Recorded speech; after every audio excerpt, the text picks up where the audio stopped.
In January of 1954, just a year before his death, Albert Einstein wrote the following letter to philosopher Erik Gutkind after reading his book, Choose Life, The Biblical Call to Revolt, and made known his views on religion.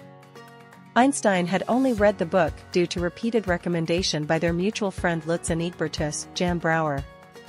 Dear Mr. Gutkind, inspired by Brouwer's repeated suggestion, I read a great deal in your book, and thank you very much for lending it to me. What struck me was this: with regard to the factual attitude to life and to the human community, we have a great deal in common. Your personal ideal with its striving for freedom from ego-oriented desires, for making life beautiful and noble, with an emphasis on the purely human element. This unites us as having an un-American attitude. Still, without Brouwer's suggestion, I would never have gotten myself to engage intensively with your book, because it is written in a language inaccessible to me. The word God is for me nothing more than the expression and product of human weakness. The Bible, a collection of honorable, but still purely primitive, legends, which are nevertheless pretty childish. No interpretation, no matter how subtle, can change this for me.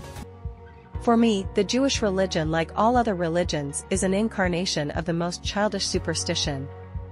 And the Jewish people to whom I gladly belong, and whose thinking I have a deep affinity for, have no different quality for me than all other people. As far as my experience goes, they are also no better than other human groups, although they are protected from the worst cancers by a lack of power. Otherwise, I cannot see anything chosen about them. In general, I find it painful that you claim a privileged position and try to defend it by two walls of pride, an external one as a man and an internal one as a Jew. As a man you claim, so to speak, a dispensation from causality otherwise accepted, as a Jew the privilege of monotheism. But a limited causality is no longer a causality at all, as our wonderful Spinoza recognized with all incision, probably as the first one.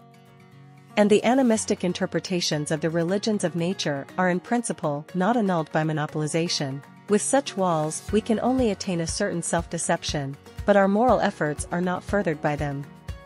On the contrary, now that I have quite openly stated our differences in intellectual convictions, it is still clear to me that we are quite close to each other in essential things, i.e., in our evaluations of human behavior. What separates us are only intellectual props and rationalization in Freud's language. Therefore, I think that we would understand each other quite well if we talked about concrete things. With friendly thanks and best wishes, yours,